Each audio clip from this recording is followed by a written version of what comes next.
1시간 만에 마무리하는 컴활 필기 2급입니다. 컴활 필기 2급을 준비하고 계신 모든 분들과 함께하고 있어요.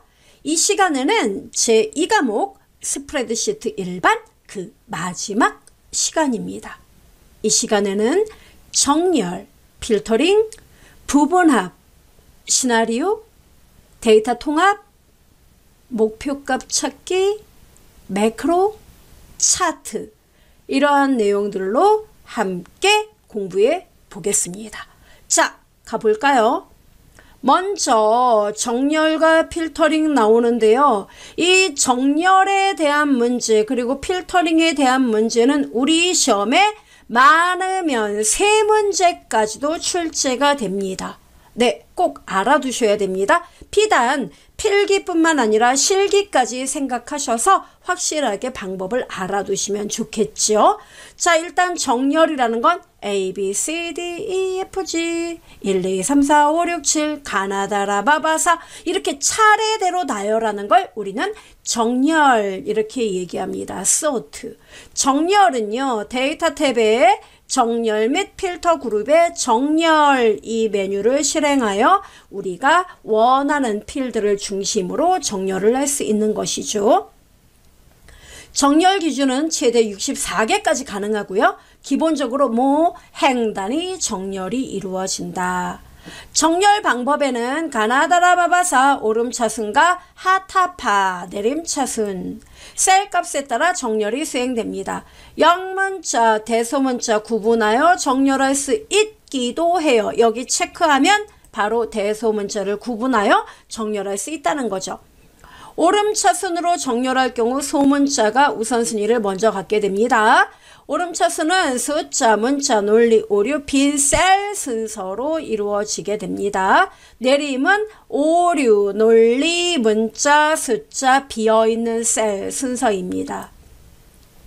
문자는 오름차순 경우 특수문자, 그 다음에 한글, 영문자, 영문자 중에서도 소문자, 대문자 이런 순서로 정렬이 이루어진다는 겁니다. 자, 정렬에 대한 거 여러분 아무리 우리가 특징을 알아도 방법을 모르면 안 되죠. 그 엑셀의 화면을 직접 보고 여러분 이야기해 봅시다. 자, 일단 여러분 제가 부분합 워크시트를 눌러봤습니다. 자, 이렇게 데이터가 나와요. 이 데이터를 차례대로 정렬하고 싶어요. 그렇다면 데이터 전체 범위를 잡아도 되고 이렇게 B의 3번지에 놓습니다. 그리고 데이터에 정렬 보이십니까? 네, 이거예요. 이렇게 누르면은 알아서 범위 지정됩니다. 자, 그러면 여러분 여쭤볼게요. 맨 위에는 뭐예요? 데이터가 아니라 바로 머리글이죠. 그래서 내 데이터의 머리글 표시 어때요? 머리글은 정렬 대상이 아니죠. 그래서 얘가 여기 체크되어 있으면 데이터만 범위를 지정하게 됩니다. 자, 그 다음에 정렬 기준 보이죠? 네, 저는 바로 여기 상품명 중심으로 상품명 이것을 중심으로 정렬하고 싶어요. 그럼 이렇게요. 상품명 됐죠? 그 다음에 상품명을 어떻게 해요? 가나다라 바바사 오름차순으로 정렬할 거예요. 됐습니까? 이렇게 이게 하나의 기준이에요.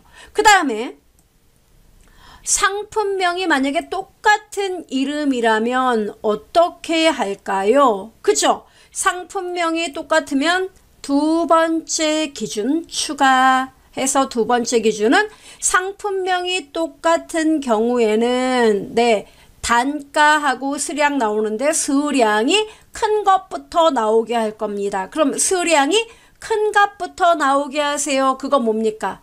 큰 값이 먼저 나오는 건 내림차순. 됐습니다. 이렇게 하고 확인 누르면은 보세요. 어떻습니까? 네, 상품명 중심으로 고염, 마일드 초콜릿, 그 다음에 목캔디, 미용액, 민트. 어떻습니까? 아, 가나다 순서대로 정말로 정렬이 된다. 이것을 알 수 있습니다. 가능해요, 여러분? 네. 수량은요? 예, 똑같은 상품이 있을 경우 수량이 큰 값이 먼저 나와야 되는데 똑같은 결과가 없으므로 예, 상품명이 가나다 순서대로만 나와 있는 겁니다.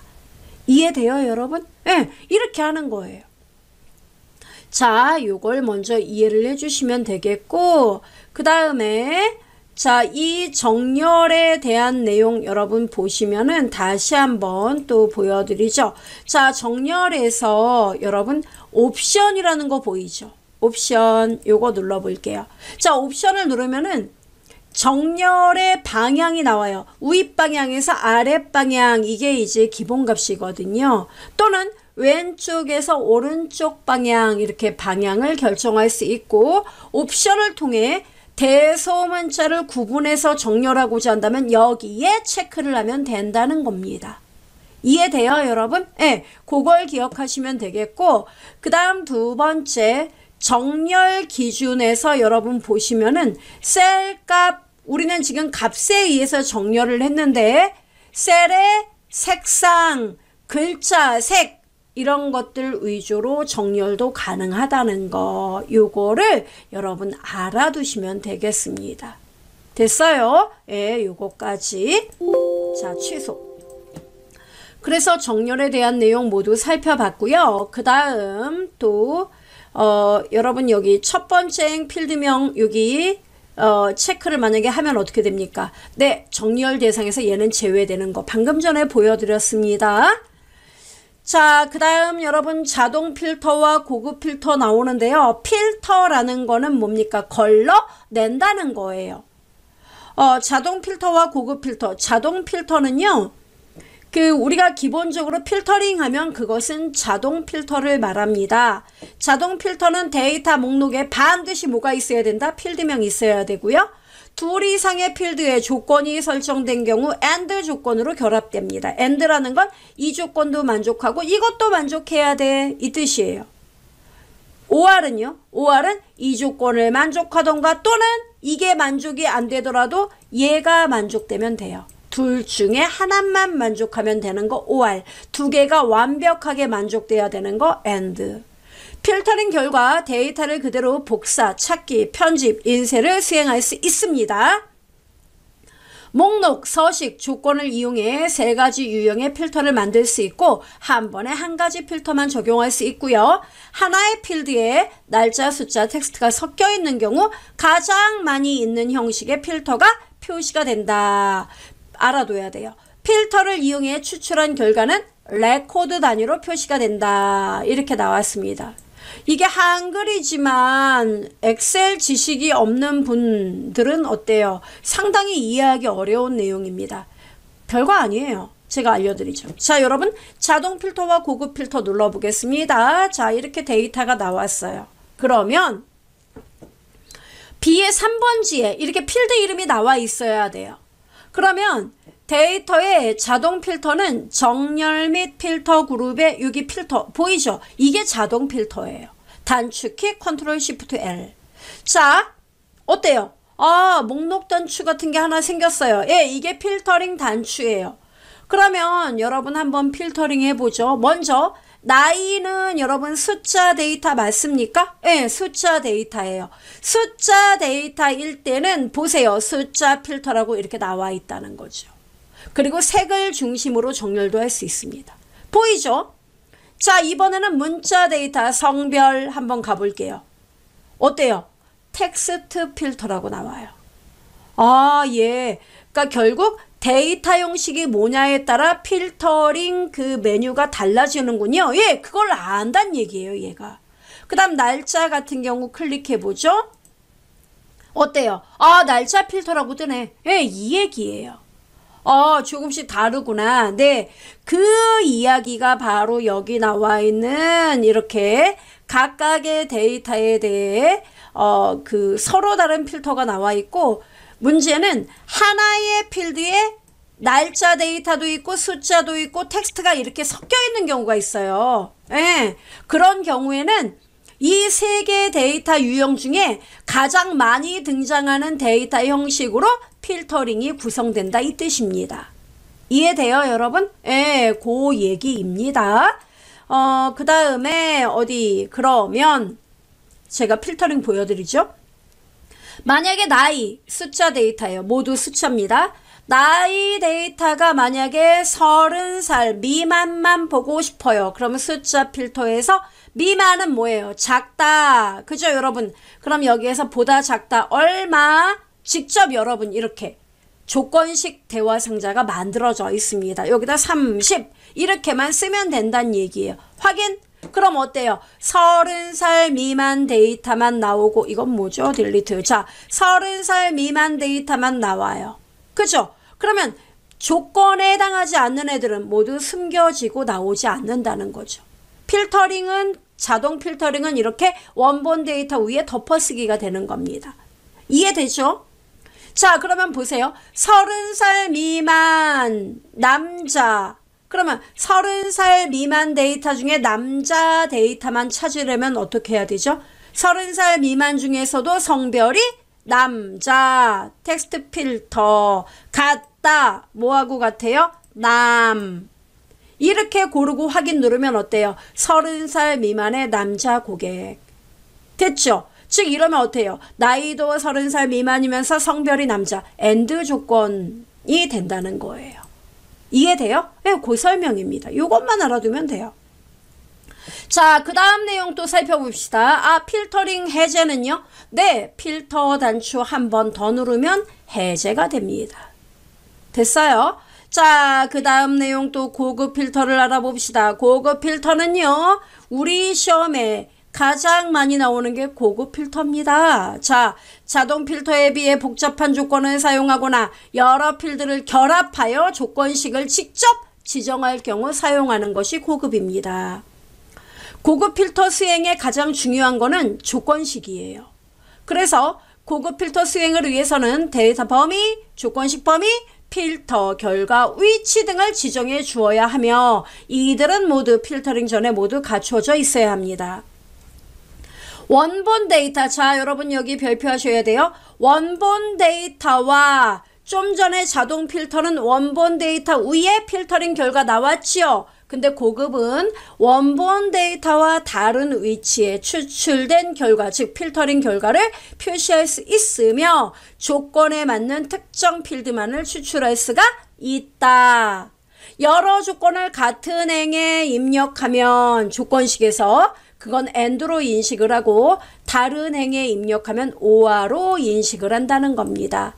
조건식을 지정할 때 물음표라든가 별표와 같은 만능 문자를 이용할 수 있고요. 함수나 식을 이용해 조건식을 만들 수도 있습니다. 셀에는 현재 비교되는 값에 따라 true나 false가 표시가 됩니다.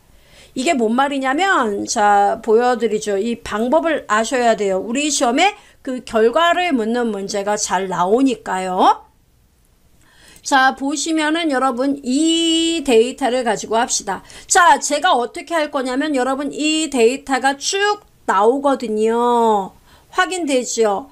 자 저는요 이름이 여기 이름이 이렇게 쭉 나와 있습니다. 이 이름에서요 홍시성을 가진 사람, 이름이 홍시성을 가진 사람만 뽑아서 그 사람의 이름과 나이, 성별만 여기에 출력을 할 겁니다. 됐죠? 그러면 어떻게 써야 되느냐면 조건식을 먼저 써야 돼요. 자, 이때 조건식은요. 가장 기본 조건식이 있고 함수, 수식을 이용하는 조건식 이렇게 두 가지로 나뉘어져요. 그러면 기본 조건식은 이름이 홍시성이라 그랬죠. 그럼 제가 여기 조건식을 여기다 쓸게요. CA26에다가 이름 이렇게 필드명과 일치가 돼야 됩니다. 이름 이렇게. 그리고 이름이 뭐예요? 홍시성. 그러면 첫 글자가 홍이고 뒤에는 뭐가 나와도 좋다. 이렇게 별표를 찍을 수가 있다는 거예요.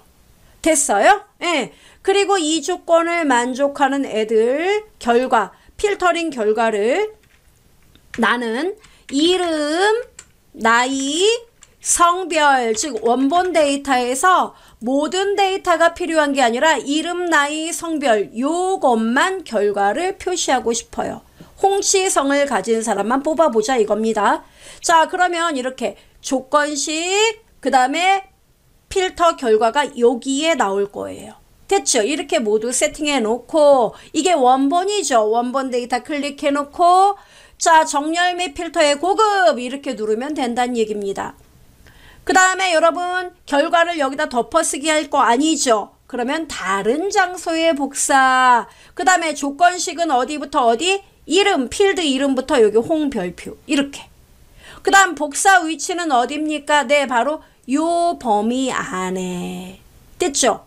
예, 여기에 결과가 나와야 돼 이 뜻입니다. 확인 누르니까 어때요? 네, 이렇게 홍시성을 가진 사람 2개 데이터가 필터링 돼서 나오더라 이겁니다.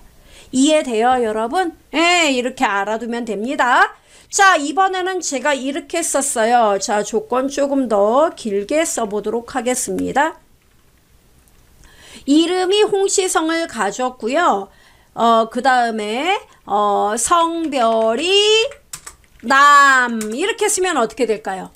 이렇게 쓰면은요, 이름이 홍시성, 즉 홍시성을 가진 남자 고객 이런 뜻이에요. 그럼 이 조건을 만족하면서 이것도 만족해야 되는 겁니다. 아, 예. 그럼 어디? 자, 삭제. 이게 바로 AND 조건이에요. 만약에 제가 이렇게 쓰면 어떻게 될까요? 이렇게 쓰면, 이러면 홍시성을 가졌거나 또는 성별이 남자. 그러면 홍시성이 아니더라도 성별이 남자이면 된다는 얘기예요. 이럴 때는 오화 조건이 되는 겁니다. 아, 나란히 쓰면 AND, 한 박자 아래 식을 쓰면 OR 이렇다는 얘기로군요. 맞습니다. 자, 우리 AND부터 해볼게요. 자, 끌어다가 놓습니다. 아이고, 자, 취소. 자, 이렇게 있죠? 자, 해보도록 하죠. 자, 이렇게 조건. 그럼 어떻게 해요? 고급에서 그 다음에 다른 장소의 복사. 자, 조건식 어디? 여기서부터 여기까지 조건. 그 다음에 결과는 어디? 네, 결과는 요 자리. 확인 눌러보니까 어때요? 정말로 홍시성을 가진 남자 고객 딱 한 사람. 이 조건 만족, 이 조건 만족하는 데이터만 필터링 되더라 이겁니다. 자, 이번에는 여러분 조건을 이 남을 아래로 내리면요. 이러면 OR이라 그랬죠? 자, 정말 그런지 확인해 봅시다. 고급에서 조건식 다른 장소의 복사입니다. 조건식 이름에서 성별 남까지. 그 다음에 복사 위치 똑같죠? 클릭하고 자, 클릭해서 범위 다시 한번 잡아줍니다. 여기 확인. 자, 어때요? 우와, 어마무시한데 왜 여가 나왔죠? 네, 이 뜻이에요. 홍시성이잖아요. 아, 네. 그래서 홍시성을 가졌거나 또는 성별이 남. 됐죠? 그럼 홍시가 아니어도 남이면 나오고 그 다음에 어때요? 성별이 남이 아니더라도 홍시성을 가지면 나온다는 얘기예요. 이게 OR이에요. 개념 이해되죠? 요걸 먼저 알아두면 돼요. 그 다음 두 번째. 자, 이번에는 여러분 이런 경우가 있습니다. 어떤 경우가 있냐면 자, 이걸 삭제하고요. 제가 데이터가 이렇게 있는데 그 우리 고객 데이터 평균 나이가 있더라 이거예요. 예, 그래서 평균 연령대보다 높은 고객들만 한번 뽑아보자 이겁니다. 고령층. 아, 그럼 어떻게 하느냐면 수식을 써야 돼요. 그러니까 전체 데이터의 나이 평균보다 더 큰 데이터만 뽑아보자 이렇게요. 그런 경우에는요. 자, 이번에는 전체 데이터가 다 나오게 필터링 할 겁니다. 그럼 조건을 쓸 때 이때 수식이 들어가는 경우에는 필드명을 여기 나이하고 똑같은 필드명을 여기다 쓰면 안 돼요. 그럼 어떻게 써요? 그냥 이렇게요. 고령층, 예, 평균, 예, 가 연령이 어때요? 예, 즉 고령, 예, 고객 이렇게 제가 썼어요. 필드 이름하고 똑같은 게 없는데요? 예, 수식을 쓸 때는 똑같은 필드 이름을 쓰면 안 됩니다. 이렇게 또는 생략하던가 아니면 써주면 돼요. 예, 됐죠 여러분? 아니면 이렇게 그냥 조건식 이렇게 써도 상관없어요. 자, 그럼 조건은 뭐냐면은 수식을 쓸 때는 항상 그 나이가 평균보다 어때요? 크면은 고령이 되는 거고 필터 대상이죠. 그러면 그 첫 번째 데이터가 얘 맞아요? 그러면 첫 번째 데이터를 먼저 클릭해야 돼요. 즉 여기 D의 4번지죠. 그럼 이렇게 수식이니까 는 쓰고 D 4번지 이렇게 클릭합니다. 그리고 너가 큰 거니 뭐보다요? average. 수식. 네, 이렇게 함수를 쓸 수 있습니다. average 하고요. 전체 데이터 범위. 즉 이 전체 데이터 범위에서 이들 각각이 평균보다 크면 필터링 대상이란 얘기죠. 그럼 이 범위는 전체 데이터에 대해 다 똑같은 범위 안에서 평균이 이루어져야 되죠. 움직이지 마. 절대 번지. 이렇게 써줘야 돼요. 엔터 꽝. 이게 조건식. 그러면 조건이 맞으면 true, false 이렇게 두 개 중에 하나가 뜨게 됩니다. 됐어요? 네, 요거. 자, 그럼 저는 결과 여기다 전체 필드 다 나오게 할 겁니다. 그럼 전체 필드를 써줍니까? 아니요. 그냥 냅두면 돼요. 자, 그럼 봅시다. 고급에서 원본 데이터 범위 잡았습니다. 데이터 범위 여기서부터 여기까지예요. 다시 한번 잡아줍시다. 요만큼. 그 다음에 다른 장소에 복사하죠. 자, 조건 범위는요. 요거 2개. 그 다음에 복사 위치는요. 클릭하고 이 자리에 답 나와야 돼. 이렇게 클릭만 해주면 돼요. 확인 누르면 보세요. 네, 바로 평균 연령보다 높은 애들의 명단이에요. 우와, 그렇군요. 네, 이렇게 구하는 겁니다. 이것까지 기억하면 완벽해요. 됐습니까? 예, 우리 시험에 되게 잘 나와요. 자, 이렇게 해서 우리가 고급 필터링에 대한 거 이제 눈에 들어오죠. 엔드 조건이야? 이거 OR이야? 됐죠? 자, 그럼 여러분 이거는 뜻이 뭐예요? 이거 기출문제 나왔던 거 제가 캡처했습니다. 자, 성명이 김 별표는 뭐예요? 성명이 김씨성을 가진 애들. 그리고요, 직의 빈칸이고 근속연수 10보다 크다. 그럼 여러분 요거 나란히 썼죠. 그럼 뭔 얘기예요? 성명이 김씨성이거나 이고 근속연수가 10년을 넘은 사람. 이 조건. 그죠? 그러면 김씨성이면서 근속연수 10년 넘은 애 누가 있어요? 얘 하나 있네요. 얘 하나. 그리고 그 밑에 또 이렇게 써있죠. 이건 또는 이렇게 읽어야 돼요. 또는 무조건 다음 줄은 또는이에요. 또는 직의가 사원 또는 그리고 근속연수가 5년 미만. 그럼 뭐예요? 그러면 직의가 사원이면서 5년 미만인 애들. 됐죠? 그러니까 두 그룹이에요. 김씨성을 가진 근속연수 10년을 넘은 사람 또는 사원이면서 5년 미만. 그럼 김씨성이 아니어도 사원이면서 5년 미만. 그럼 사원이면서 5년 미만이 요거 하나, 요거 하나. 그죠? 그래서 답이 어떻게 돼요? 요 첫 번째 조건 요거 만족하는 거 요 사람 하나. 그 다음에 뭐예요? 김씨성이 아니어도 사원이면서 5년 미만. 요거. 그 다음에 요거. 이렇게 답이에요.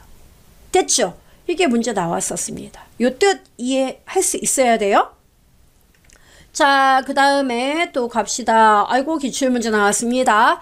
다음 중 아래 고급 필터 조건에 대한 설명으로 옳은 것은 이렇게 먼저 나왔습니다. 자, 국사, 영어 나란히 써있네요. 요거 엔드입니다. 그죠? 그럼 어떻게 해야 돼요? 국사가 80점 이상이고 이면서 이게 고죠? 예, 이면서 영어가 85점 이상. 그 다음에 다음 줄이죠. 이거나 또는 이 뜻이죠. 평균이 8호 이상. 답 몇 번? 3번.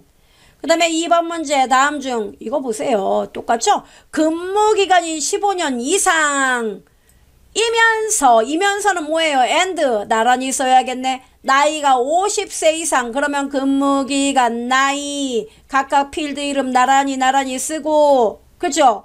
나란히 쓰고 그 다음에 이면서니까 근무기간이 15년 이상이면서 and 나란히 나이가 50세 이상. 뭡니까? 3번이네. 이런 거. 다음 중 정렬에 대한 설명으로 옳은 것은 이렇게 나왔어요. 최대 24개, 열 64개. 그 다음에 글꼴색을 기준으로 정렬할 수 있었죠? 예, 셀 색깔, 글꼴 색깔로 정렬할 수 있었습니다. 2번이 답이에요. 정렬 대상 범위에 병합된 셀이 포함되어 있어도 정렬이 안 되고요. 숨겨진 행은 정렬 결과에 포함되나 숨겨진 열은 정렬 결과에 포함되지 않는다. 포함됩니다. 답 몇 번? 2번. 이제 다음 중 아래 시트 A1에서 C의 8번지 여기서부터 여기까지예요. 이 영역의 고급 필터 기능 이용해 판매 수량이 전체 판매 수량 평균 이상 이 말 나오면 이게 뭐예요? 아, 함수 수식. 그럼 함수 수식 조건식으로 쓸 때 제가 뭐라 그랬죠? 반드시 이 필드 이름과 똑같이 쓰면 안 된다 그랬죠? 따라서 판매 수량이 전체 판매 수량의 평균 이상의 데이터. 그러면 여러분 판매 금액은 어때요? 요 필드 이름 이거 여기다 쓰면 안 돼요. 똑같은 필드 이름은 이건 다 탈락이에요. 아, 안 된다. 그럼 평균 이상이라는 거 어때요? 이거 없는 거니까 가능하죠? 그럼 2번과 4번에서 자, 제가 어떻게 하라 그랬어요? 먼저 첫 번째 셀 판매 수량 아유 똑같네요. 얘가 크거나 같니? 뭐요? 전체 판매 수량 평균 average B2에서 B8. 근데 중요한 건 B2에서 B8은 움직이지 마. 절대 번지 들어가야 되죠. 얘는 요거 이상하죠. 그러니까 몇 번? 4번. 됐죠? 네, 이렇게. 그 다음 부분합에 대한 내용이 여러분 나왔습니다. 부분합은 꼭 알아둬야 됩니다, 여러분. 자, 부분합은요, 데이터를 특정 필드를 중심으로 요약하여 그것의 부분적 통계를 보여주는 작업이에요. 이때 중요한 거, 여러분 여기 별표 이것을 응용하여 우리 문제 잘 나와요. 부분합을 작성하려면 반드시 부분합 전에 정렬이 돼 있어야 돼요. 별표. 됐죠? 스스로 얘는 정렬 못해요. 그 다음에 사용할 수 있는 함수는 합계, 개수, 평균, 최대, 최소, 곱, 수치, 개수, 표준, 편차, 표본, 표준, 편차, 표본, 분산 이런 거. 부분합을 작성하면 워크시트 왼쪽에 부분합을 계산한 하위 그룹 단위로 뭐가 생겨요? 윤곽 설정되며 윤곽 기호가 나타난다. 윤곽 기호는 윤곽이 설정된 부분합 워크시트의 모양을 바꿀 때 사용하는 기호로 1, 2, 3 플러스 마이너스가 있다. 그래서 1은 전체 결과, 2는 전체 결과, 부분합, 3은 디테일한 세부적인 내용. 됐죠, 여러분? 자, 일단 뭔지 보고 이야기하죠. 자, 여러분 여기 보세요. 제가 데이터 요거 갖고 하겠습니다. 자, 부분합. 자, 이렇게 들어왔어요. 자, 저의 소원은 뭐냐면요. 거래처별로 매출 금액의 합계를 구하는 것이 부분합의 목적입니다. 자, 그러면 거래처가 똑같은 거 끼리끼리 묶어서 그것의 매출 금액의 합계를 구하겠다는 얘기입니다. 그러면 일단은 거래처를 똑같은 것끼리 모아놔야 돼요. 그러려면 뭐가 필요하다고요? 예, 반드시 그룹화 하려는 애는 정렬이 돼 있어야 돼요. 정렬. 뭐요? 네, 이거 다 삭제합니다. 자, 다 삭제. 기준 추가. 뭐라고요? 예, 바로 거래처를 어떻게 한다고요? 오름차순으로 정렬하겠다. 됐습니까? 확인. 그 다음 부분합을 진행하기 위해서 데이터에 여러분 보시면은 여기 개요가 있거든요. 개요에서 부분합 요거를 눌러줘요. 그럼 이렇게 뜰니다. 우리 시험에 이게 잘 나와요. 자, 그럼 나는 당연히 그룹화 항목은 거래처별로 거래처별로 사용할 함수는 여러분 부분합 한 번 실행할 때 사용할 함수는 오로지 어떻게 해요? 하나입니다. 나는 매출 금액의 합계를 구할 거야. 거래처별로. 그 다음에 여러분 여기 확인 눌러 보겠습니다. 새로운 값으로 대치는요. 이 부분합을 한 번 실행하고 다음번 또 실행하면 기존의 부분합이 지워지는 걸 말합니다. 자, 아래에 이제 요약이 된다고 했습니다. 확인 눌러보면 어때요? 아, 네, 왼쪽에 윤곽선이 생기고 보이죠? 그 다음에 여기 여러분 그 그룹의 아래쪽에 부분합의 결과 매출 금액의 합계가 나오더라 이겁니다. 됐어요? 예. 참고로 여기서 2번 수준 누르면은 요약 결과가 나오고 1번은 최종 요약 결과만 나와요. 이해됩니까? 네. 그 다음에 3번은 디테일한 내용까지. 자, 그 다음에 이 부분합을 또 한 번 적용해 보도록 하겠습니다. 자, 이 상태에서 개요에서 부분합 눌러줍니다. 그러면 기존의 부분합을 유지하려면 새로운 값으로 대치 체크를 빼야 돼요. 잊지 마세요. 자, 그 다음에 사용할 함수는 나는 이번에는 매출 금액의 합계뿐만 아니라 평균도 알고 싶어. 그러면 평균 이렇게 바꿔주는 겁니다. 됐죠? 자, 이렇게 하고 확인을 누르면 어떤 일이 벌어지는지 보시기 바래요. 확인 어때요? 아, 네, 평균이 바로 위로 나오는군요. 예, 이게 제가 지금 지정한 그룹에 대한 부분합이에요. 됐죠? 아, 네, 이렇게 나와요. 확인됩니까? 네, 이것이 부분합입니다. 이해하시면 되겠고, 자, 그 다음 내용 이제 요런 거 여러분 눈에 다 들어와야 돼요. 그 다음 여기서 모두 제거를 누르면은 이 부분합 기능을 해제시키는 역할입니다. 됐어요? 그거 알아두면 됩니다. 그 다음에 이제 요거 눈에 다 들어오죠? 자, 데이터 통합도 시험에 되게 잘 나와요. 데이터 통합은요, 하나 이상의 작업 영역의 데이터를 지정해 하나로 통합해서 요약해준다. 이게 결론입니다. 자, 통합에 사용 가능한 함수는 합계, 개수, 평균, 최대, 최소, 표준, 표준 편차, 표본, 표준 편차, 분산, 곱, 여러 가지 있죠. 다른 통합 문서에 입력되어 있는 데이터도 통합 가능하다. 꼭 알아둬야 됩니다. 지정한 항목이나 위치에 따라 통합할 수 있다. 자, 이렇게 나왔는데요. 제가 알려드리죠. 여러분, 여기 통합에 대한 거는 데이터를 제가 따로 준비를 했습니다. 자, 보시면은 데이터가 본점, 광교점, 인천점 이렇게 데이터가 나와 있습니다. 그러면 제가 광교점의 데이터 요거 보이세요? 제가 요거 범위를 지정하겠습니다. 그래서 이름 상자에서 이름 기억나죠? 예, 이름에다 제가 광교 데이터, 광교 데이터 이렇게 쓸게요. 광교 데이터, 엔터꽝 이렇게 썼습니다. 그리고 1사분기 요약을 여기쯤에다 할 거예요. 그럼 어떻게 할 거냐면 본점의 데이터와 자, 본점의 데이터는 이겁니다. 광교점의 데이터 어때요? 어떤 품목은 본점에는 있는데 광교에는 없는 경우도 있죠.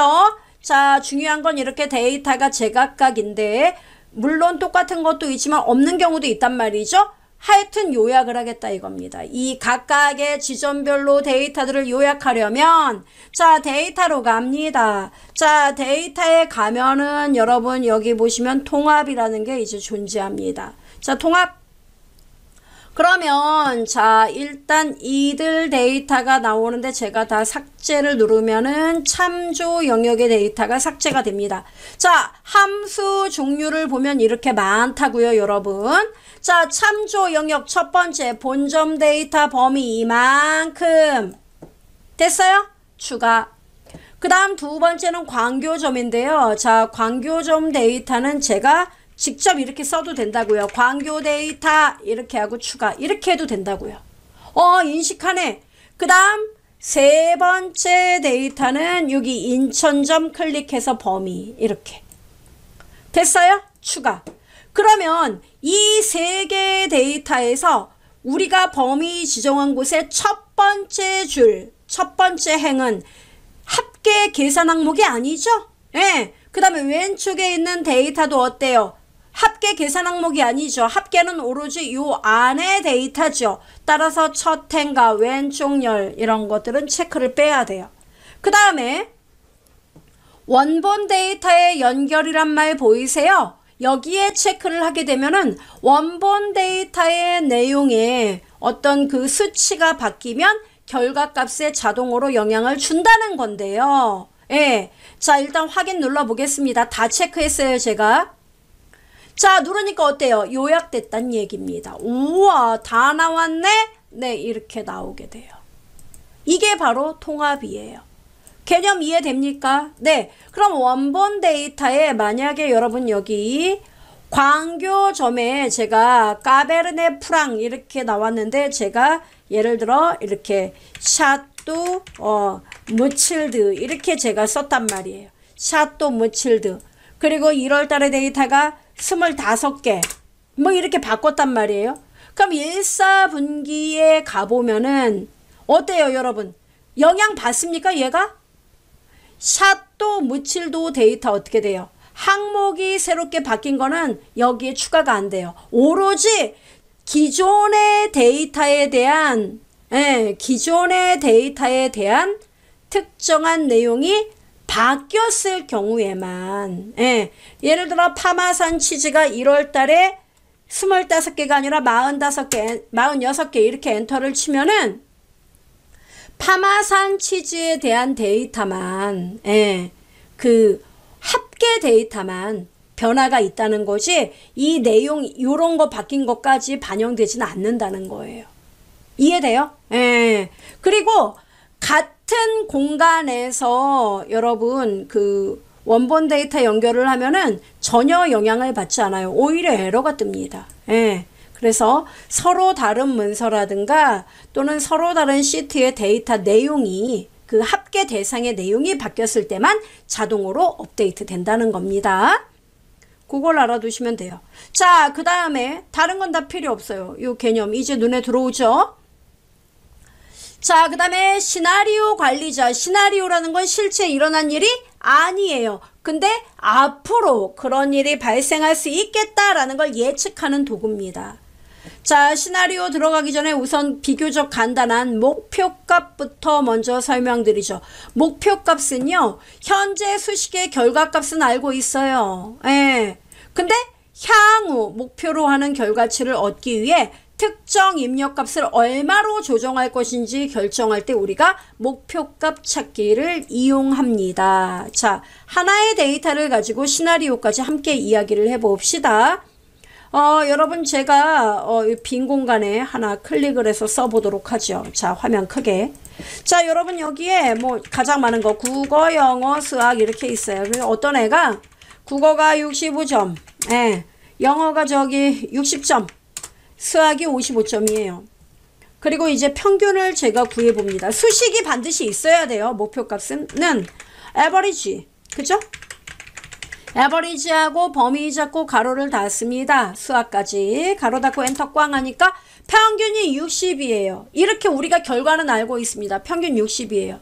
근데 여러분이 원하는 건 뭐냐면은 앞으로를 이제 우리 분석해보자 이겁니다. 자, 너의 평균 60인데 너 평균 다음번에 얼마까지 할 수 있니? 그러니까 걔가 평균을 70으로 자기가 끌어올릴 수 있대요. 그러면 평균 70이 되려면 분명히 이 세 과목 중에 어떤 하나는 적어도 하나는 지금보다 점수가 올라야 되죠. 그래서 애한테 물어보니까 자기는 국어 점수를 끌어올릴 수 있다는 거예요. 그러면 평균 70이 되기 위해서는 국어 점수가 몇 점으로 바뀌어야 되는지 그것을 구하는 거. 이게 목표값 찾기예요. 이해됩니까? 어떻게 하는데요? 여기 여러분 데이터 메뉴에서 가상이에요. 가상의 목표값 찾기 보이십니까? 이렇게 눌러요. 그러면 수식 셀이 꼭 있어야 됩니다. 현재 60, 그죠? 뒤에 6번지. 그럼 이 값이 얼마로 바뀔 거예요? 목표값 70. 그럼 이것이 70이 되기 위해서는 어떤 값? 국어 점수가 얼마가 되어야 하느냐? 요겁니다. 확인 누르면 답 곧바로 구해줘요. 목표값 찾았다는 얘기입니다. 70점이 되려면 무려 국어 점수, 딴 애들은 그대로 맞아도 되고 국어는 95점을 맞아야지 평균 70이 된다는 겁니다. 이해돼요? 이게 목표값이에요.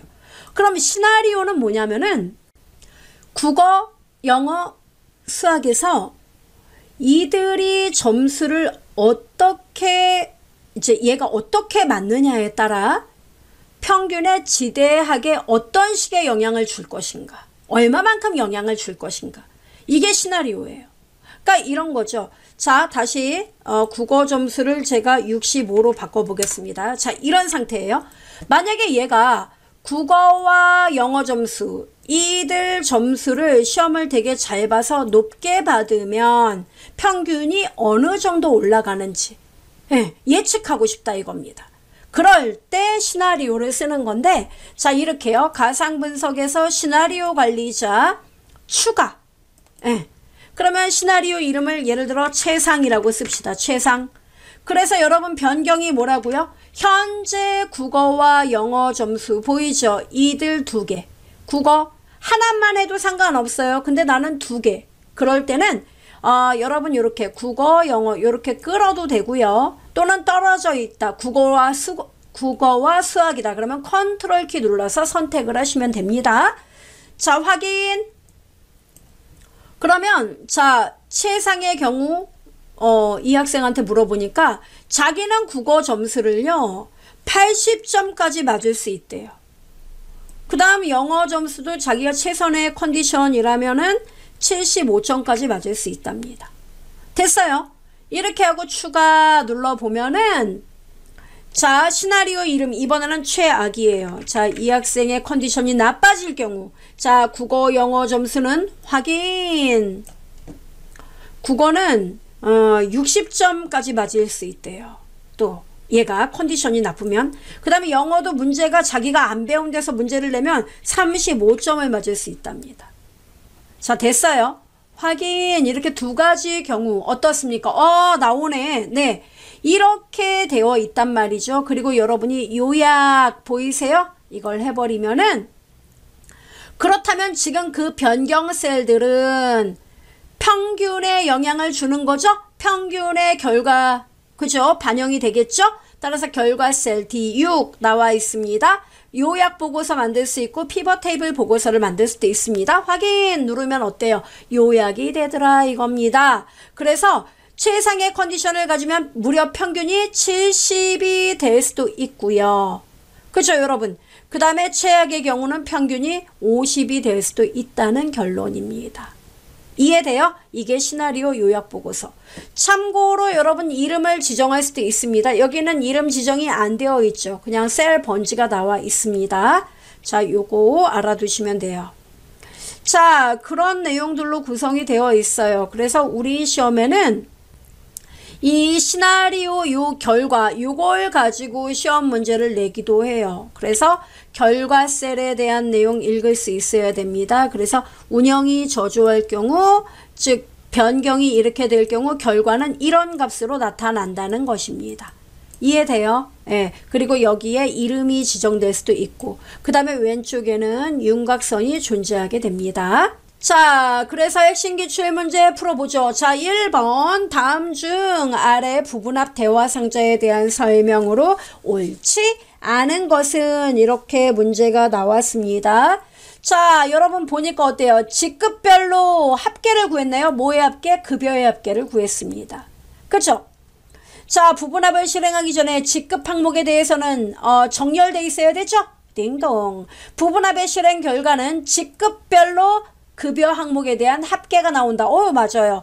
인쇄시 직급별로 다른 페이지에 인쇄가 된다. 이것도 맞는 얘기입니다. 왜요? 여러분 여기에 그룹 사이에서 페이지를 나누기 체크했기 때문에 그렇습니다. 그 다음에 계산 결과는, 여러분 이 요약 결과는 그 그룹의 위쪽에 표시됩니까? 아니요. 아까 보셨죠? 아래쪽에 표시가 되죠? 답 4번입니다. 2번 다음 중 데이터 통합에 관한 설명으로 옳지 않은 거. 데이터 통합은 위치를 기준으로 통합할 수도 있고 이름을 정의해서 통합할 수 있지요. 원본 데이터의 연결 기능은 통합할 데이터가 있는 워크시트와 통합 결과가 작성될 워크시트가 같은 통합 문서에 있는 경우에만 적용할 수 있다. 이렇게 같은 통합 문서의 워크시트에 있는 내용들을 합해서 원본 데이터 연결에 체크를 해버리면은 이때는 에러가 나요. 통합 시트에 연결할 수 없습니다. 이런 에러가 뜨게 된다고요. 얘 적용할 수 있다 그랬는데 안 됩니다. 답 2번이에요. 다른 원본 영역의 레이블과 일치하지 않는 레이블이 있는 경우 별도의 행위나 열이 만들어지게 됩니다. 여러 시트에 있는 데이터나 다른 통합 문서에 입력되어 있는 데이터 통합할 수 있어요. 자, 시나리오 요약 보고서에 대한 설명으로 옳지 않은 거. 자, 딱 보니까 어때요? 3개가 변경 셀이네요. 그죠? 노트북, 프린터, 스캐너 값의 변화에 따른 평균 값을 확인할 수 있더라. 자, 이렇게 나왔고요. 그 다음에 호황, 불황 시나리오에 대한 요약 보고서 맞죠, 여러분? 예? 시나리오의 값을 변경하면 해당 변경 내용이 기준 요약 보고서에 자동으로 다시 계산됩니까? 요건 아닙니다. 답 3번이에요. 이거는 요약 결과니까요. 그 다음에 보고서 실행하기 전에 변경 셀과 결과 셀에 대해서 이름 지정 들어간 상태입니다. 안 그러면 셀 번지가 떠요. 답 3번. 4번 통합 데이터 도구에 대한 설명으로 옳지 않은 거. 모든 참조 영역에 다른 통합 문서의 워크시트 추가 가능하죠. 사용할 레이블을 모두 선택한 경우 이렇게 각 참조 영역의 결과표의 레이블과 일치하지 않는 레이블이 있으면 통합 결과표에 별도의 행이나 열이 추가가 된다, 만들어진다. 맞아요.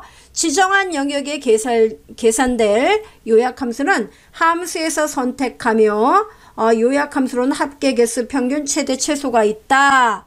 원본 데이터 연결 확인란을 선택해 통합한 경우 통합에 참조된 영역에서의 행 또는 열이 변경될 때 통합된 데이터 결과도 자동으로 업데이트된다. 이렇게 내용이 나왔습니다. 어떻게 생각해요, 여러분?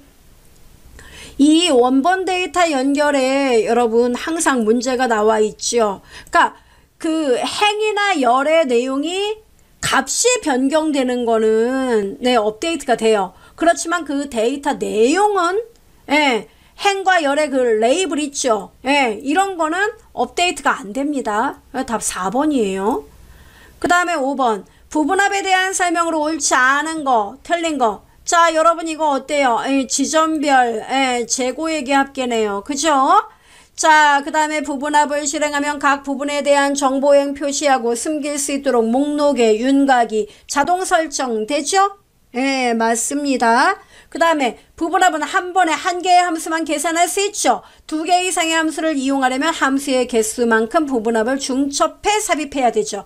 새로운 값으로 대치를 선택하면 이전의 부분합 결과는 제거되고 새로운 부분합의 결과로 변경됩니다. 그룹화 항목으로 선택된 필드는 자동으로 오름차순 정렬돼요? 아니죠. 우리가 별도로 정렬부터 해야 되죠. 답 4번. 6번. 다음 중 아래의 그림과 같이 목표값 찾기 설정했을 때 2에 대한 의미로 옳은 거. 자, 여러분 지금 수식 셀이 2에 4번지 평균이네요. 그죠? 그래서 이 평균이 40이 되려면 이 뜻이죠. 평균이 40이 되려면 값을 바꿀 거 뭡니까? B의 4번지 노트북 판매량이 얼마가 되어야 되는지 이걸 찾는 거죠? 예. 그러면 답은 뭡니까? 옳은 거. 평균 40이 되려면 노트북 판매량이 얼마가 되어야 되는가? 답 1번. 이렇게 우리가 문제를 풀 수 있습니다. 꼭 알아두시기 바래요. 자, 그 다음에 드디어 매크로에 대한 내용 나왔습니다. 매크로는요, 우리 시험에 많으면 한 번에 2문항도 출제가 됩니다. 꼬박꼬박 나오는 문제입니다. 엑셀에서 자주 사용하는 작업들을 일련의 순서대로 기록해뒀다가 필요할 때 해당 키나 도구를 이용해 빠르게 수행하는 기능이 매크로입니다.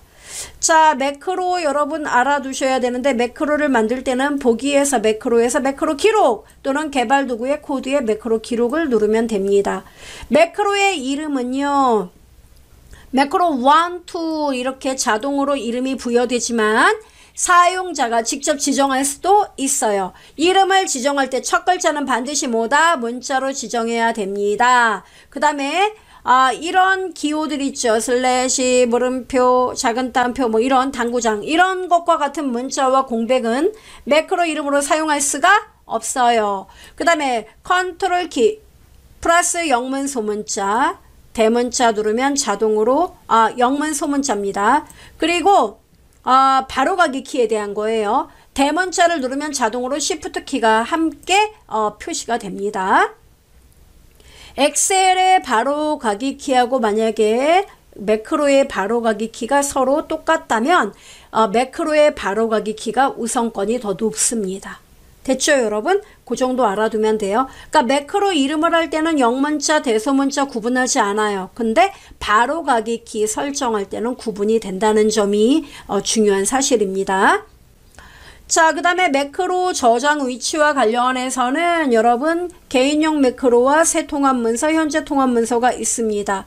개인용 매크로는요, 이 personal.xlsv에 저장되고요. 이 문서에서 저장된 매크로는 언제나 실행할 수 있다는 겁니다. 그 다음에 매크로 작성 순서 이렇게 뭐 쭉 나왔는데요. 이거는 여러분 우리가 직접 봐야 할 내용입니다. 매크로 실행에 대한 거, 편집에 대한 거 나왔는데요. 여러분 요거를 보시면 돼요. 제가 이 내용 가지고 설명을 한 번에 다 드리도록 하죠. 자, 여러분 매크로가 나왔는데요. 보기에서 매크로에서 매크로 기록을 눌러도 좋고, 또는 개발 도구에서 여러분 매크로 기록 보이세요? 네. 참고로 여기 메뉴를 살펴보시면 매크로 기록, 상대 참조로 기록, 보안 뭐 여러 가지가 나왔죠. 자, 매크로 기록만 눌러봅니다. 띡 이렇게 눌러봐요. 자, 이렇게 눌렀습니다. 그럼 매크로 이름 나오죠. 매크로 이름은 여러분 편한 대로 영문자로 이름을 잡아주면 됩니다. example 뭐 이렇게 이름을 썼습니다. 그 다음에 바로가기 키는요, 이때 영문자, 대소문자 구분합니다. 자, 제가 예를 들어, I를 썼어요. I. 그러면 소문자 I. 자, 이번에 대문자 I 쓰면 이렇게 Shift가 자동으로 나온다는 이야기입니다. 저는 소문자로 I 한번 써보죠. 그 다음 현재 문서에 대해 매크로 실행한다 이 뜻입니다. 확인 눌렀어요. 자, 그리고 I는 이미 정해져 있답니다. 그럼 제가 2를 한번 해보죠. 2 확인. 자, 됐습니다. 그러면 자, 제가 이렇게 작업을 했어요. 예를 들어서 B의 3번지에서 D의 3번지까지 홈에서 지금 매크로 기록 중입니다. 색상을 하나 넣었어요. 병합을 합니다. 이런 매크로를 만들었어요. 글자도 좀 키웠어요.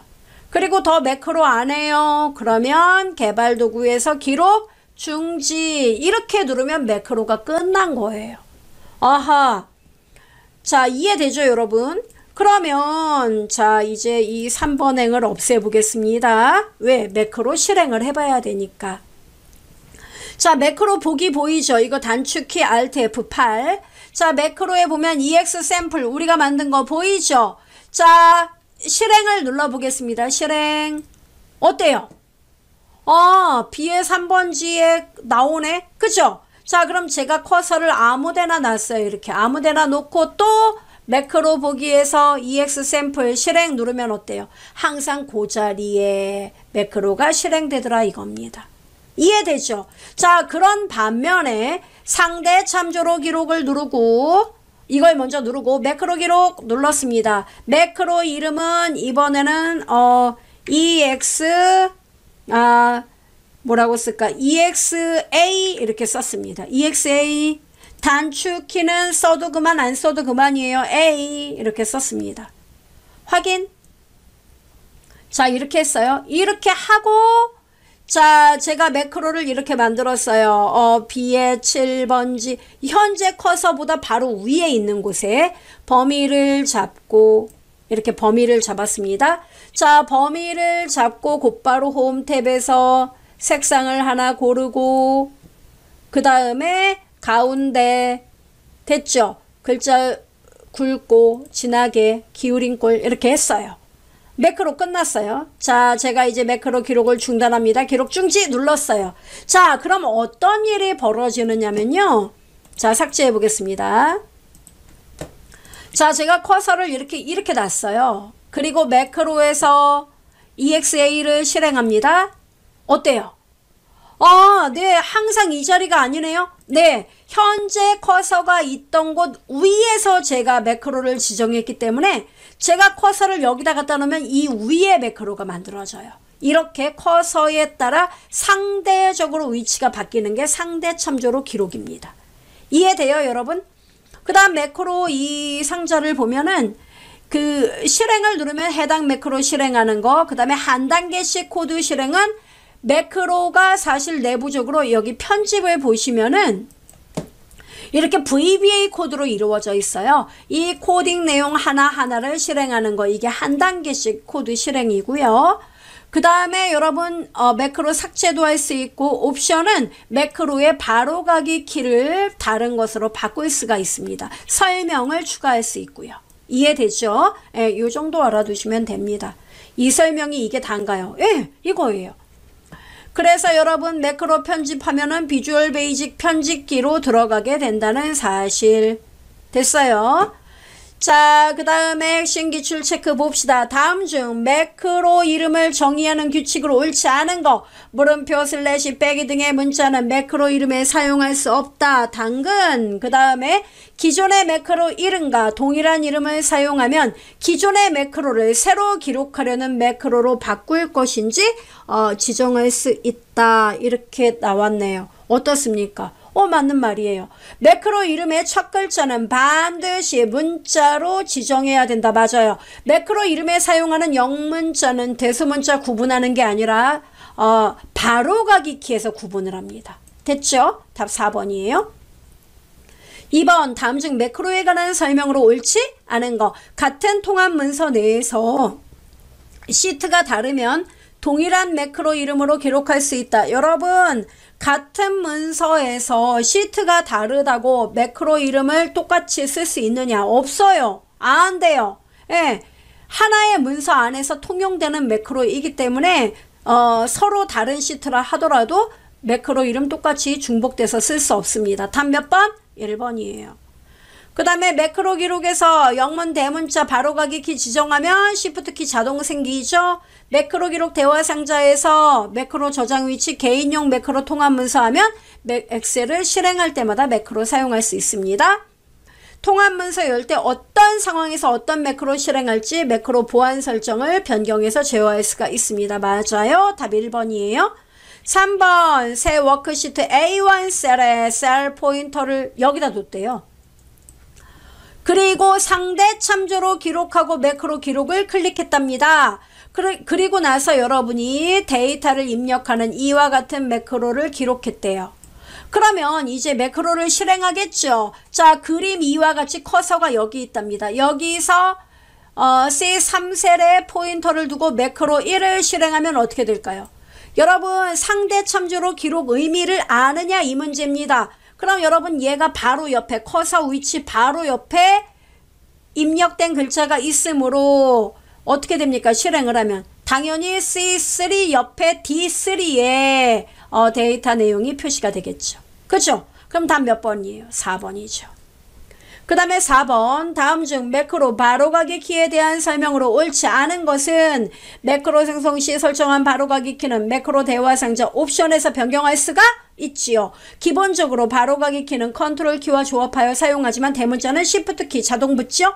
바로가기 키의 조합 문제는 영문자만 가능하고 바로가기 키를 설정하지 않아도 매크로 생성할 수 있습니다. 엑셀에서 기본적으로 지정하고 있는 바로가기 키는 매크로 바로가기 키로 지정할 수 있지요. 그리고 그 두 개에서 심지어 엑셀의 바로가기 키보다 매크로의 바로가기 키가 우선한다. 이렇게 말씀드렸습니다. 답 4번이에요. 그 다음에 5번 매크로 대화 상자에 대한 설명으로 옳지 않은 거. 자, 어떤 겁니까? 실행 단추 클릭하면 선택한 매크로 실행하는 거고, 한 단계씩 코드 실행하면 비주얼 베이직 편집기에서 한 단계씩 실행이 되고, 편집도요 매크로 명령 수정할 수 있도록 비주얼 베이직 편집기 실행합니다. 옵션 단추 누르면은 매크로 이름은 못 바꾸죠. 뭡니까? 매크로의 바로가기 키를 다르게 설정할 수 있는 거죠. 답 4번. 6번 다음 중 매크로가 포함된 엑셀 파일을 열었을 때 엑셀 화면이 다음과 같이 된다면 이렇게 보안 경고 이렇게 뜬단 말이에요. 여기에 적용된 매크로 보안은 뭐냐? 바로 모든 매크로 제외 알림 표시. 이게 알림 표시예요. 이게 뜨게끔 하겠다는 얘기입니다. 답 2번이에요. 됐습니다. 알아둬야 돼요. 자, 그 다음 마지막 주제입니다. 바로 차트에 대한 얘기인데요. 여러분 차트는요 우리 시험에 많으면 3문제까지도 출제가 됩니다. 2-3문제. 자, 자, 워크시트 데이터만으로는 의사 전달이 쉽지 않으므로 그래픽 요소인 선, 막대, 원 등을 이용해 시각적 효과를 강조하는 기능, 이게 바로 차트예요. 차트를 작성하려면 반드시 원본 데이터 있어야 되고요. 원본 데이터 하나를 가지고 여러 유형의 차트를 만들 수가 있습니다. 차트는요, 2차원, 3차원 차트로 구분되고요. 현재 워크시트의 차트를 작성하기도 하고 별도의 차트 시트를 만들 수가 있습니다. Alt F1 키를 누르면 지정된 데이터 영역에 대한 기본 차트 만들어지고요. 그 다음에 범위 지정한 후 F11 누르면 묶은 세로 막대형의 기본 차트가 별도의 시트에 만들어집니다. 됐어요. 삽입해서 차트 누르면은 곧바로 이렇게 차트 대화 상자가 뜬다는 겁니다. 그 다음에 우리 시험에는 편집이 잘 나오는데요. 여러분 위치, 여기는 차트 제목, 여기는 그림 영역입니다. 그 다음에 여기 보시면은 여기 각각의 막대가 나와 있고, 여기가 바로 뭐냐면 세로축, 여기가 가로축. 세로축에는 각각의 값들이 나옵니다. 이런 값들이 나와 있는 거 주눈금이에요. 그 다음에 이건 세로값 축 제목.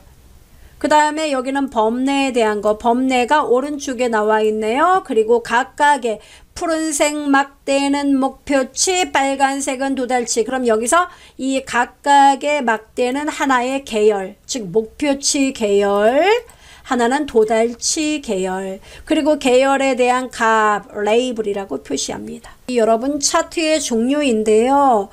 가장 기본이 되는 것이 각각의 데이터를 비교 분석할 때 세로 막대형, 가로 막대형 이런 애들을 씁니다. 그 다음에 꺾은 선은 일정 기간 동안의 데이터의 변화 추세를 나타냅니다. 날씨의 기온 변화라든가 또 어떤 물가의 가격 변화 이런 것들. 그 다음에 원형은 한 항목에 대한 데이터 단일 계열에 대한 각각의 항목의 값 또는 비율을 표시할 때 사용합니다. 오로지 한 개의 계열만, 단일 계열만 표시할 수 있고 각각의 요소 조각들을 분리할 수 있습니다. 그 다음에 시간에 따른 각각의 값들의 변화량을 비교할 때 영역형을 사용하고요. 데이터의 불규칙한 간격이나 묶음을 보여주는 거, 이때 분산형을 사용합니다. 그 다음에 도넛은 원형하고 비슷하지만 얘는 여러 개 데이터 계열에 대한 각각의 값들을 보여준다는 겁니다. 그 다음에 많은 데이터 계열의 집합적인 값을 나타낼 때 방사형을 사용합니다. 자, 여러분 우리가 차트를 만들 때요. 보시면 브랜드명 범위 잡고, 자 나는 브랜드명, 이때 여러분 브랜드명 이렇게 범위를 잡고 그 다음에 여러분이 생산량 범위를 잡습니다. 이렇게 범위를 잡아요. 그 다음에 옆에 분량률 이렇게 세 개를 범위로 잡아서 차트를 만들 수 있습니다. 원본이 있어야 돼요. 삽입해서 차트 누르도록 하겠습니다. 여러분 차트를 보시면 종류가 어마무시하게 나와요. 추천 모든 차트. 모든 차트를 누르면 묶은 세로 막대형 보이십니까 여러분? 예, 묶은 세로 막대, 꺾은 선 여러 가지가 있습니다. 자, 묶은 세로 막대를 고르고 확인을 누르면은 이렇게 차트가 만들어져요. 확인됩니까? 예, 이게 기본이에요. 그러면 여기에서 생산량과 분량률이 나오는데 분량률 데이터가 지금 보이지 않습니다. 자, 생산량 계열 확인됩니까? 예. 그리고 여기는 뭐죠? 예, 생산량에 대한 각각의 데이터 값들에 대한 세로축, 여기가 항목인 가로축입니다. 됐어요? 그러면 자, 분량률이 안 보이면 어떻게 하느냐? 여러분 여기에 보시면 차트 디자인, 예, 메뉴, 그 다음에 서식에는 이렇게 확인됩니까 여러분? 예. 그러면 현재 선택 영역을 보시면은 자, 차트 영역 보이죠? 계열도 보이죠? 자, 분량률이 안 보입니다. 이럴 때는 계열 분량률을 선택하면 드디어 보이게 돼요. 그죠? 자, 분량률에서 여러분 마우스 오른쪽 버튼을 누르면은 이렇게 메뉴가 떠요. 자, 여기에서 데이터 계열 서식을 누르면 이렇게, 참고로 여기서 보조축을 누르면 이렇게 또 하나의 축이 만들어지게 됩니다. 어디요? 이쪽 분량률 중심의 축이 만들어지는 겁니다. 이해돼요, 여러분? 예. 그리고 여기에서 이 각각의 막대를 다른 모양으로 바꿀 수가 있습니다. 자, 오른쪽 눌러줘요. 자, 계열 차트 종류 변경 보이죠? 나는 자, 이러면 혼합형이 됩니다. 분량률은 꺾은 선으로 할래? 꺾은 선의 종류를 봐주시기 바랍니다. 자, 어때요, 여러분? 각각의 이름 나오죠? 꺾은 선, 누적 꺾은 선. 그 다음에 여기 보시면 표식이 있는 꺾은 선. 보이죠? 우리 표식이 있는 꺾은 선. 이런 거 눌러보죠. 자, 이렇게. 확인됩니까? 네, 확인. 이렇게 나온다는 겁니다. 그 다음에 여러분 여기를 클릭하면 세로축, 이게 바로 뭡니까? 눈금이에요. 오른쪽 누르면은 축서식 이렇게 나오게 돼요. 최소값, 최대값 확인됩니까? 네, 이렇게 나와요. 그러면 나는 최소값, 최대값, 기본 단위, 이 각각의 점프 단위, 이 단위를 2만이 아니라 만으로 할래. 그럼 만 엔터 꽝 하면은 만 단위로 표시가 된다 이겁니다. 이해돼요, 여러분? 네, 이런 식으로 표시할 수가 있다는 겁니다. 그 다음에 여기가 범내인데요. 이 범내 위치를 위로 올리고 싶다. 그러면 범내 위치를 위쪽 이렇게 올릴 수가 있습니다. 아래쪽 이렇게. 참고로 여기를 우리는 그림 영역이라고 불러요. 그림 영역에 대해서 제가 색상 채우기 눌러서 예를 들어 단색 해가지고 색상을 하나 넣어보죠. 어때요? 들어가죠? 차트 제목은 그림 영역과는 전혀 상관없죠. 별도의 차트 영역에서 존재합니다. 자, 차트 제목을 이렇게 써보죠. 각각의 생산량과 분량률 주의 이렇게 제목을 쓸 수가 있습니다. 가능해요, 여러분? 네, 이런 내용이라는 거 기억을 하시면 됩니다. 차트 볼 줄 알아야 돼요, 여러분. 그 다음에 차트에 대해서 자, 차트 쭉 범위를 지정하고 하나의 계열 생산 원가만 갖고 브랜드명하고 불량품 갖고 한번 해볼까요? 자, 범위 이렇게 잡고 삽입해서 원형 차트를 만들어 보죠. 차트에서 원형 차트 하나의 계열은 모든 차트 원형을 가볼게요. 원형을 누르면은 3차원 표시가 있다는 얘기는 얘는 3차원으로도 만들 수가 있다는 얘기입니다. 3차원은 이렇게 생겼어요. 좀 더 입체적으로 보이죠? 자, 3차원으로 해볼까요? 확인. 어떻습니까? 만들어지네. 그러면은 여기를 클릭하면은 여러분 각각의 요소 얘네들이 모여서 만들어진 거죠. 자, 오른쪽 눌러서 여러분 자, 오른쪽 눌렀습니다. 데이터 계열 서식 이렇게. 그러면 첫째 조각의 각 나오죠. 자, 빵도 나왔습니다. 이거를 이렇게 돌려보면은 제가 90도 돌려볼게요. 엔터 꽝. 어떻습니까? 휙 돌아가네. 네, 이게 첫째 조각의 각도. 그 다음에 쪼개진 원형. 네, 이것도 여러분 이렇게 쪼개 보면은 어때요? 예, 피자 조각 내듯이 이렇게 나누어지는군요. 맞습니다. 이러한 내용들을 먼저 이해를 해주시면 됩니다. 이게 계열이고요.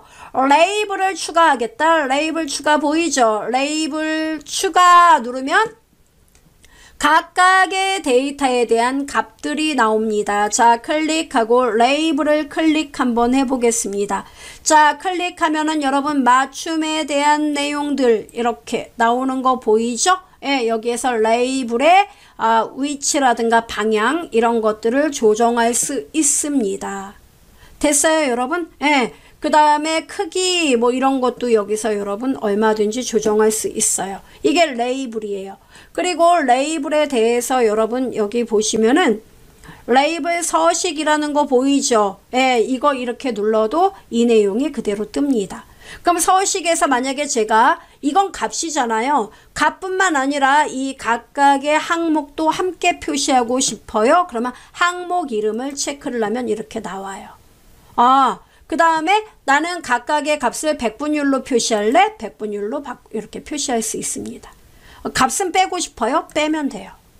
이해됩니까? 네, 이런 것도 가능해요. 그리고 범내 필요 없어. 지우고 싶어. 그러면 딜리트 누르면 지워지게 됩니다. 그럼 문제 봅시다. 다음 중 특정한 데이터 계열에 대한 변화 추세를 파악하기 위한 추세선을 표시할 수 있는 차트 종류는 이렇게 나왔습니다. 여러분, 추세선이라는 건 뭐냐면 그 흐름을 나타내는 거예요. 여기서는 바로 분산형 4번이 답이 돼요. 알아두시면 되겠고, 다음 중 아래 차트에 대한 설명으로 옳은 것은, 자, 여러분 딱 보니까 원형 3차원이네요. 계열 옵션의 첫째 주가 개각을 90도로 했다. 차트 종류는 원형이 아니라 3차원 원형 차트예요. 데이터 레이블 내용으로 항목 이름과 값을 표시했다. 아이고 맞네요. 3번이네요. 차트 제목을 그림 영역 안에 위쪽에 표시했다. 그림 영역이 아니라 차트 영역입니다. 자, 다음 중 3차원 차트로 변경이 가능한 차트 유형은 이렇게 나왔습니다. 자, 여기서는 어떤 게 되느냐? 자, 얘는 뭡니까? 도넛이죠. 그 다음에 이거는 뭡니까? 각각의 분산형이죠. 그죠? 영역형이죠. 그 다음에 이거는 뭡니까? 각각에 대한 주식형 상자 도표 같죠? 자, 그러면 3차원 차트로 변경이 가능한 거 어떤 거예요? 영역형이죠. 자, 요거 여러분 보여드리겠습니다. 잘 보세요. 자, 보시면은 차트 나왔습니다. 자, 요거 차트 제가 범위를 잡고, 자, 차트 종류에서 다시 한번 삽입해서 차트 눌러볼게요. 띵. 이렇게 누르면은 모든 차트에 여기 보시면은 일단 영역형을 눌러보면 여기 3차원으로 가능하다니까요. 아, 그러네. 그 다음에 분산형 같은 경우에는 여기 보시면은 3차원 거품형. 이렇게. 그죠? 그 다음에 주식형 같은 경우에는 다 그냥 2차원이에요. 됐죠? 그 다음에 방사형 같은 경우에는 여러분 여기 1차원. 이렇게 확인을 하는 거예요. 이해됩니까? 네. 그래서 이거는 여기 여러분 문제 보시면은 영역형으로 체크를 하시면 돼요. 다음 4번. 각 차트에 대한 설명으로 옳지 않은 것은 꺾은 선은 일정 간격에 따라 데이터 추세 나타내기에 적합해요. 예, 원형 차트 전체에 대한 각 부분의 관계를 보여주며 여러 데이터 계열이에요. 원형이 단일 계열. 그죠? 그래서 2번이 틀렸고요. 그 다음 나머지 읽어보시면 되겠고, 5번 변경 전의 차트를 변경 후 차트로 수정하기 위해 적용한 기능으로 옳지 않은 거. 자, 째려볼까요?